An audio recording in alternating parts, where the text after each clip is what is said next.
Pancasila ini ideologi bukan ideologi ya ideologi ya dasar negara yang ditawarkan atau konsepsi yang ditawarkan oleh Bung Karno untuk dunia. Dengan percaya diri beliau menyampaikan di depan sidang umum PBB. Dan maaf bukan karena kita pencinta Bung Karno ya.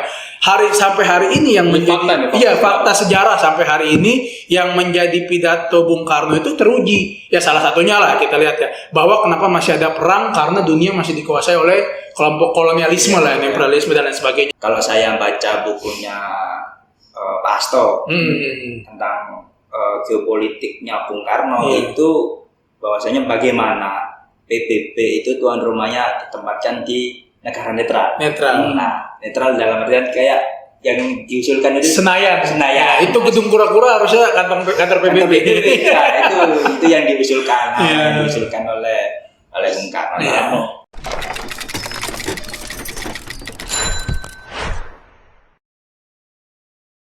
Siapa lagi yang mau dibahasnya kan?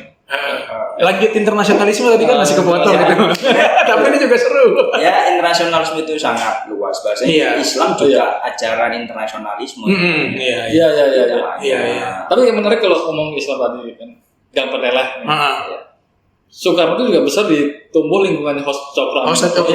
Beliau adalah pemimpin dari Syarikat Islam. Dan dia itu bertemu dengan siapa yang dari Kartosuwiryo. Ya ada Kartosuwiryo, Agus Salim. Jadi itulah mungkin yang membentuk Soekarno itu ngerti gitu kan pergaulan bahkan Muslim dunia. Sebenarnya kalau Bung Karno itu bukan anti Islam. Kan sering kali framing munculkan menulis surat untuk Ahmadiyah kan? Untuk persis itu Haji Hasan dan juga Bung Karno pernah juga mengkritik Muhammadiyah. Mas Mansur pada saat itu jadi ketua umum Muhammadiyah itu kan. Bahwasanya ya kalau kita memanai Islam ini tidak boleh kolot gitu kan. Ya meskipun terlepas Muhammadiyah itu kan banyak kali varian-varian cara memahami Islam adalah Islam yang bersumber dari sini yang progresif kan gitu kan.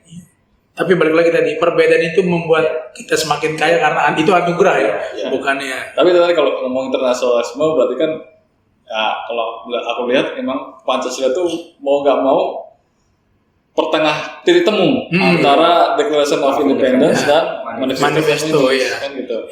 Nah itu gimana pandangan Bung Ahmad sendiri kalau ngomong Pancasila ini sebagai internasionalisme? Nah, sebenarnya kalau mau ngomong jujur Bung Karno ini menggali Pancasila ini bukan cuma untuk Indonesia. Kan? Yang ada pidato yang beliau baru pulang dari mana waktu lagi rame-ramenya Ganyang Malaysia kalau nggak salah. Itu kan salah satu kutipan yang saya ingat gitu walaupun dengar rekaman suara dari radio gitu kan. Itu beliau mengatakan bahwa Indonesia punya Pancasila. Indonesia memberikan Pancasila kepada dunia. Intinya dia mengkritik bahwa apa yang diberikan, konsepsi yang diberikan oleh Malaysia kepada dunia. Jadi kalau kita lihat dari situ, ya sebenarnya Pancasila ini untuk dunia. Seperti produk salah satu di BPIP itu kan ada Pancasila, buku Pancasila untuk dunia. Maaf saya nggak bawa bukunya. Nah itu singkat cerita itu. Jadi kalau dikatakan internasionalisme jadi gini.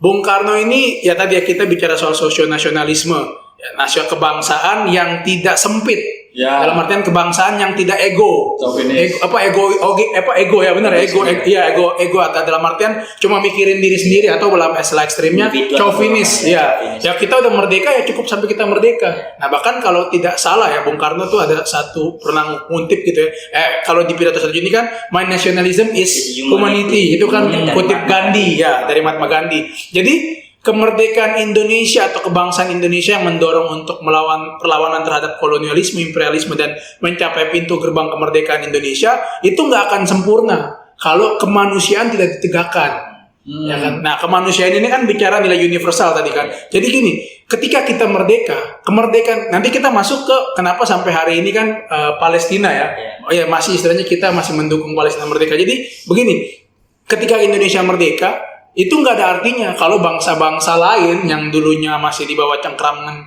kolonialisme imperialisme itu nggak merasakan yang namanya kemerdekaan juga. Nah makanya nanti lanjut tadi kita masuk ke konferensi Asia Afrika bahkan sampai tahun 60 Bung Karno pun masih pidato soal itu. Ya kan, karena yang namanya kemerdekaan ini di sebagian besar negara masih menjadi mimpi. Ya kan, nanti baru masuk ke tahun 70-an, nah udah mulai tuh pergerakan-pergerakan yang kalau kita mau ngomong jujur sebenarnya terinspirasi dari Konferensi Asia Afrika. Ya kita bisa lihat lah, bisa cek sebelum 55 dan setelah 55 sampai tahun era 70-an itu negara-negara di dunia itu dan khususnya di Asia Afrika itu bertambah berapa banyak. Nah, jadi tadi kalau kita bicara soal kebangsaan terus kita bicara soal internasionalisme, Pancasila ini bukan ideologi ya, dasar negara yang ditawarkan atau konsepsi yang ditawarkan oleh Bung Karno untuk dunia. Ya kan, kita lihat. Jadi kalau saya kemarin baca-baca, ya kebetulan kami lagi menelusuri itu ya arsip-arsip sejarah itu ya. Saya bukan tim di situ, tapi saya senang ikut baca aja lah, ikut ngulik gitu. Jadi kalau saya baca-baca dan saya boleh sedikit memberikan satu pendapat gitu atau satu opini. Jadi selain pidato 1 Juni, yang penting untuk diperhatikan juga nih pidato 30 September 60 yang UNESCO menjadikan sebagai warisan dunia itu kan. Itu nggak salah UNESCO menjadikan warisan dunia. Itu di sidang majelis PBB. Sidang umum PBB. Ya, yang to build the world anew ya kan. Di mana istilahnya gini, kalau 1 Juni Bung Karno bicara soal five principle. Kalau 1 Juni Bung Karno bicara soal kebangsaan, konsepsi kebangsaan yang mendorong bangsa Indonesia untuk merdeka selekas-lekasnya. Singkatnya gitulah. Menjadi negara apa? Betul, menjadi negara apa. Setelah memperoleh kemerdekaan ya dari 45, 49 revolusi fisik, begitu sudah masuk ke tahun 50-an, Bung Karno mulai berpikir kita nggak boleh nasionalisme kita bukan nasionalisme yang ego atau chauvinis. Ya, kita juga perlu memikirkan nasib-nasib dari bangsa lain yang masih terjajah. Ya karena pengalaman menjadi bangsa yang terjajah itu nggak enak. Bung Karno gitulah kurang lebih kan. Nah akhirnya tahun berapa 52 atau 53 itu Kolombo itu kan dikirim Pak Ali Sastroamidjo ya, Bung Ali Sastroamidjo ya untuk berangkat. Ya walaupun waktu itu kalau nggak salah dengar cerita dicuekin ya. Ya maksudnya tidak terlalu mendapat respon yang baik lah dari Sri Lanka ya. Kolombo Sri Lanka itu kalau nggak salah waktu itu. Nah tapi dibuktikan beberapa tahun kemudian diselenggarakan konferensi negara-negara jajahan, negara-negara dekolonisasi dan negara yang masih terjajah itu ketemu di Bandung. Konferensi Selatan ya istilahnya, negara-negara konferensi Asia Afrika. Nah, Bung Karno udah melakukan uji lapangan nih. Kalau kita bilang sekarang kan ada konsep diuji, cek di lapangan, cek ombak di lapangan. Nah, ketika 55 ini menjadi satu gerakan yang berhasil adalah bisa dikatakan berhasil dan bahkan membawa dampak kepada negara-negara di Asia Afrika, dengan percaya diri beliau menyampaikan di depan sidang umum PBB. Dan maaf, bukan karena kita pencinta Bung Karno ya. Sampai hari ini yang menjadi fakta sejarah sampai hari ini yang menjadi pidato Bung Karno itu teruji. Ya salah satunya lah kita lihat ya, bahwa kenapa masih ada perang karena dunia masih dikuasai oleh kelompok kolonialisme imperialisme dan lain sebagainya. Dua kekuatan besar.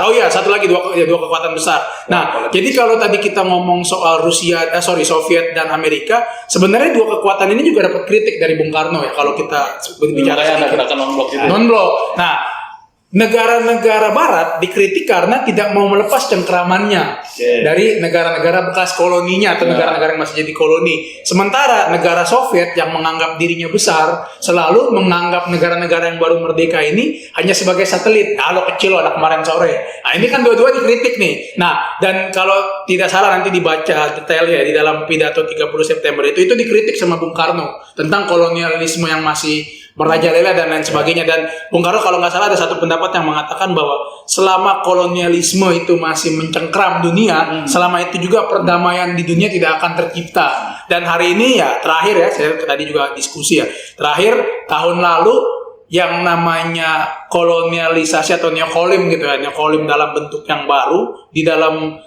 lembaga institusi internasional yang namanya Perserikatan Bangsa-Bangsa itu dikritik oleh banyak negara, termasuk salah satunya saya kutip nggak apa-apa ya, oleh Presiden Finlandia.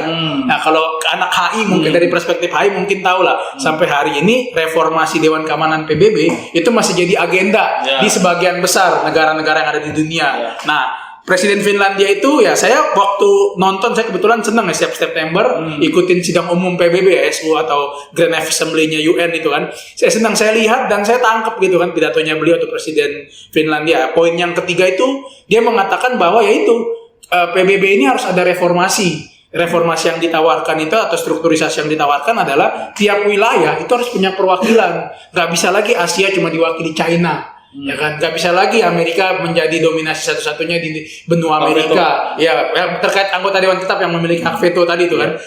Jadi dia menawarkan keanggotaan Dewan Tetap, keanggotaan tetap di Dewan Keamanan PBB yang lebih mewakili atau representatif. Nah, kalau kita lihat kan tadi semangatnya itu kan semangat bagaimana semua negara itu berdiri secara setara.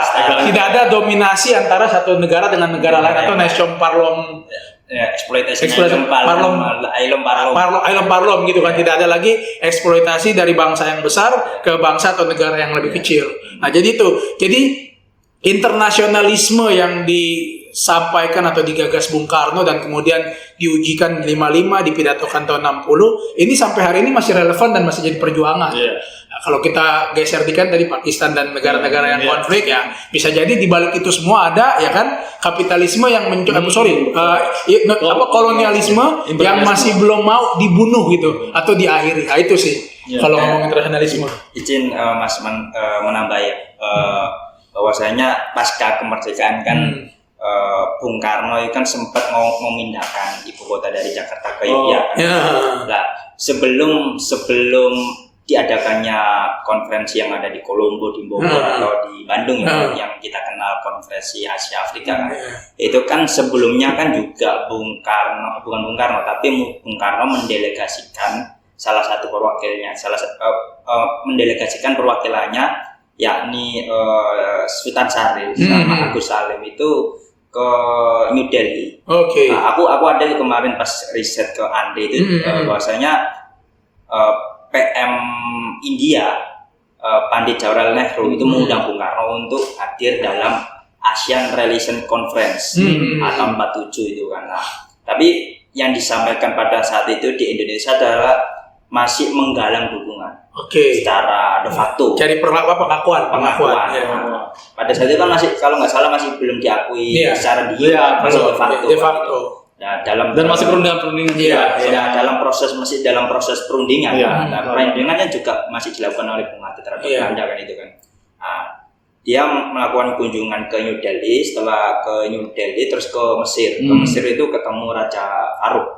Nah, salah satu raja di Mesir, dia menyampaikan bahwasanya Indonesia sudah merdeka. Jadi pada saat sebelum Indonesia merdeka itu kalau nggak salah sempat diangkat informasinya. Tapi dengan hadirnya Sultan Syarif sama Haji Agus Salim meyakinkan negara-negara bisa dianggap mayoritas Muslim atau negara Muslim kan, di Mesir, setelah di Mesir terus di Suriah, terus kemudian berkunjung ke Saudi Arabia menyampaikan bahwasanya Indonesia telah merdeka. Ya memang pada saat itu masih dalam masa revolusi fisik lah ya, 45-49 ya. Terus awal mula kemunculan konferensi Asia Afrika itu kan awalnya kan juga dari konferensi Kolombo konferensi Kolombo terus dilanjut ke konferensi Bogor. Awalnya itu cuma hanya membicarakan khusus Asia aja.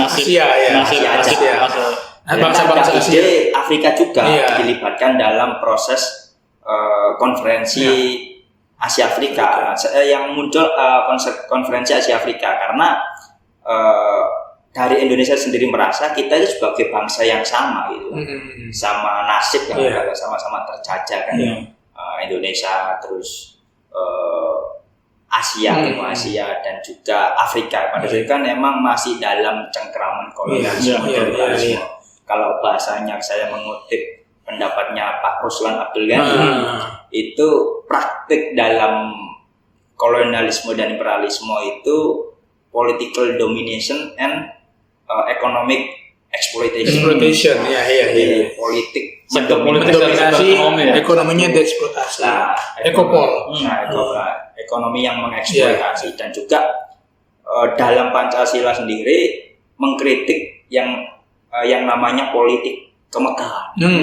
Politik itu memang tidak dianjurkan dalam Pancasila. Dan juga kalau saya baca bukunya Pak Hasto tentang geopolitiknya Bung Karno itu bahwasanya bagaimana PBB itu tuan rumahnya ditempatkan di negara netral. Nah, netral dalam artian kayak yang diusulkan itu Senayan. Senayan. Nah, itu gedung kura-kura harusnya kantor PBB. Ya, itu yang diusulkan, diusulkan oleh Bung Karno. Tapi yang selalu makanya dibuat mirip kayak gitu juga.